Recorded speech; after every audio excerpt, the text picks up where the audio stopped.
유월절은 민족적으로 이스라엘 백성들이 건진받은 이스라엘 역사에서 가장 최고의 사건이 바로 유월절로 말미암아 강력하고 큰 메시지가 되고, 근데 이제 유월절이 조금 더 심층적인 의미가 있습니다. 자, 오늘은 유월절에 관한 얘기를 해보도록 하겠습니다. 유월절에 관해서 내용은 잘 모르지만 들어보신 분들은 좀 꽤 계실 줄 믿습니다. 유월절은 사실 이스라엘 백성들에게는 너무 중요한 절기입니다. 이스라엘의 3대 절기 중에 하나라고 얘기하는데 그 중에도 가장 중요한 절기가 아닌가 싶습니다. 어느 정도냐면 유월절이 포함되어 있는 유대력의 달이 아빕월인데요. 아빕월을 아예 이스라엘의 유대력의 첫 달로 지금까지 지키고 있습니다. 유월절이 포함된 달을 첫 달로 여길 정도로 이스라엘 백성들에게는 유월절이 너무 중요한 절기입니다. 이게 어떤 사건인지는 잠시 좀 설명을 좀 드리면, 이스라엘 백성들이 지금 이집트의 애굽에 노예되어 있었을 때에 하나님께서 약속된 때가 다 와서 그들을 건져내는 그런 큰 일을 행하십니다. 이스라엘 백성들을 건져내실 때 하나님께서는 이집트에 10가지 특별한 재앙을 내리십니다. 이스라엘한테는 기적이고 이집트한테는 큰 재앙이죠. 10가지 재앙을 내리실 때 바로 10번째가 유월절하고 관계 있는 그런 기적입니다. 이스라엘 백성들을 하나님께서 뭐라고 얘기했냐면, 이스라엘 백성들은 내 장자다. 이스라엘 백성들을 보내서 나를 숨기게 하지 못하도록 네가 막고 있으니까 이제 내가 너에게 벌을 내리겠다. 하나님께서 바로에게 하시는 말씀이 내가 이제 너의 장자를 죽이겠다. 그래서 사람에게 난 장자, 그 다음에 짐승에게 난 첫 새끼를 내가 다 취하겠다. 이렇게 이제 말씀을 하십니다. 그래서 이렇게 말씀을 선포하신 이후에 이스라엘 백성들에게 이 심판을 면할 수 있는 방법을 이제 제시합니다. 이스라엘 모든 사람들에게 각 가정마다 1년 된 양을 잡고 그 피를 그 집에 문설주에 우슬초로 그렇게 바르면 그 피를 보고 심판을 하는 하나님의 사자가 그 집에는 재앙이 넘어간다. 요 단어가 유월입니다. 그 재앙이 임하지 않고 넘어가도록 하겠다. 유월하게 하겠다.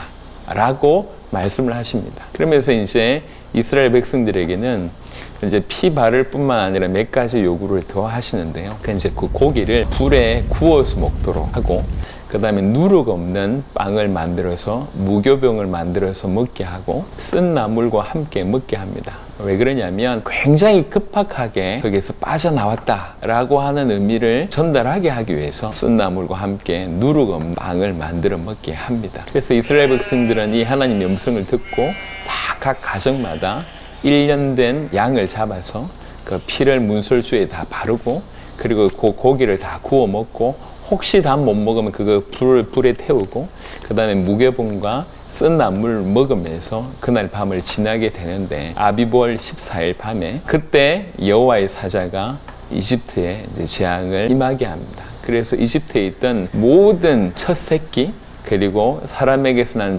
장자들은 다 죽게 되는 일이 벌어집니다. 엄청난 재앙이 벌어지죠. 이 재앙이 임했을 때 비로소 바로왕뿐만 아니라 이집트의 모든 사람들이 손을 들게 됩니다. 더 이상 재앙을 못 견디겠다, 이런 말도 맞지만 또 한편으로는 그들이 가지고 있던 많은 것들이 무너진 겁니다. 바로왕이라고 하는 이 파라오가 생명을 주는 신인데, 하나님이 재앙을 임하시니까 생명을 주는 신의 장자도 죽고, 생명의 신이 주관하고 있는 나라의 장자들도 다 죽고, 첫 새끼도 다 죽으니 하나님이 완벽하게 승리하신 것이다. 이거를 이집트 백성들도 인정할 수밖에 없는 일이 된 겁니다. 그래서 더 이상 우리가 견딜 수 없다. 이러면서 이제 이스라엘 백성들을 보내게 되는 일이 벌어집니다. 이것에 기인해서 만든 절기가 유월절이라고 볼 수가 있습니다. 유월절은 민족적으로 이스라엘 백성들이 건진받은 이스라엘 역사에서 가장 최고의 사건이 바로 유월절로 말미암아 일어나게 되는 것입니다. 그래서 유월절은 이스라엘 백성들에게 구원의 메시지며 해방의 메시지가 된 것입니다. 유월절이 의미하는 조금 더 심층적인 의미가 좀 있습니다. 이스라엘 백성이 이집트라고 하는 나라에서 바로라고 하는 왕 밑에서 노예로 살고 있었는데요. 그 어떤 기적을 통해서도 빠져나올 수가 없었습니다. 그런데 유월절 어린 양이 피 바를 때 빠져나오게 됩니다. 구원받게 되는 것이죠. 이게 뭘 상징하냐면, 이집트는 이 세상을 뜻하고 바로왕은 이 세상의 임금인 사단을 뜻한다고 볼 수가 있습니다.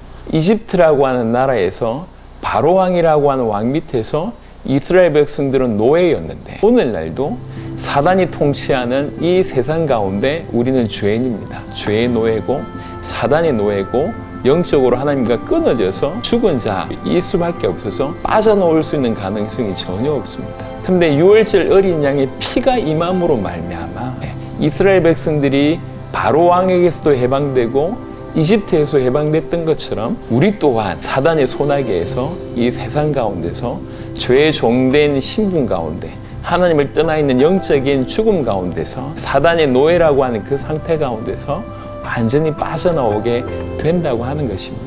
바로 이 유월절 어린 양이 그리스도이신 예수님을 뜻합니다. 고린도전서 5장 7절에도 유월절 어린 양이 바로 그리스도 예수임을 분명히 밝히고 있습니다. 조금 더 구체적으로 보면 유월절을 지킬 때 그 재앙이 임하지 않게 됐을 때 했던 제일 첫 번째가 뭐냐면 어린 양을 잡는 것입니다. 엄밀하게 얘기하면 그 어린 양이 죽음으로 그 가정에 죽음이 임하지 않게 되는 거죠. 정확하게 말하면 그 어린 양이 대신 죽었다 이렇게 볼 수가 있습니다. 이게 바로 대속의 개념입니다. 어린 양이 죽음으로 우리가 살게 되는 것이죠. 우리가 죄 때문에 죽을 수밖에 없습니다. 사단의 자녀이기 때문에 사단이 가는 곳으로 끌려갈 수밖에 없습니다. 죄에 노예된 상태고 하나님과 단절되어서 원수되어 있는 상태입니다. 그리스도이신 예수께서 당신의 생명으로 우리 죄값을 대신 치르신 것입니다.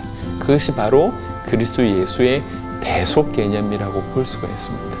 그리스도이신 예수님께서 우리를 위해서 대신 죽으셨기 때문에 우리의 죄가 사해지는 바로 이 대속, 참된 구원의 의미를 설명하는 것이 바로 유월절입니다. 어린 양 대신 그리스도의 예수의 그 피로 말미암아 우리는 참된 구원을 받게 되는 것입니다.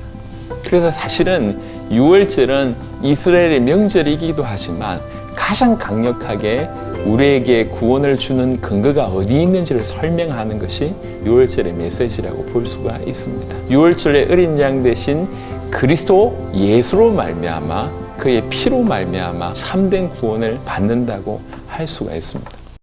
안식일부터 시작해서 그 다음에 유월절을 지켜야지 구원받는다라고 얘기하신 분들이 있는 것 같습니다. 물론 성경적으로 일리가 없지는 않습니다. 그래서 얘기를 하는 것 같은데, 하지만 조금 더 성경을 깊이 보시길 바랍니다. 안식일을 지키고 지금 우리가 율법을 지키고 지금 우리가 유월절을 지킨다고 구원받는 것이 아니라 그 율법의 실체 되시고 새 언약 되시고 유월절의 예표의 모든 것이 되시는 그리스도이신 예수님을 믿을 때 참된 구원을 받는 것입니다. 더 정확하게 알고 올바로 믿는 것이 더욱 중요하다고 볼 수가 있습니다. 유월절의 의미를 정확하게 깨닫고 유월절 어린 양의 피 대신 그리스도 예수를 발견하고 올바로 믿는 은혜가 여러분들 가운데 있기를 그리스도 예수 이름으로 축원합니다.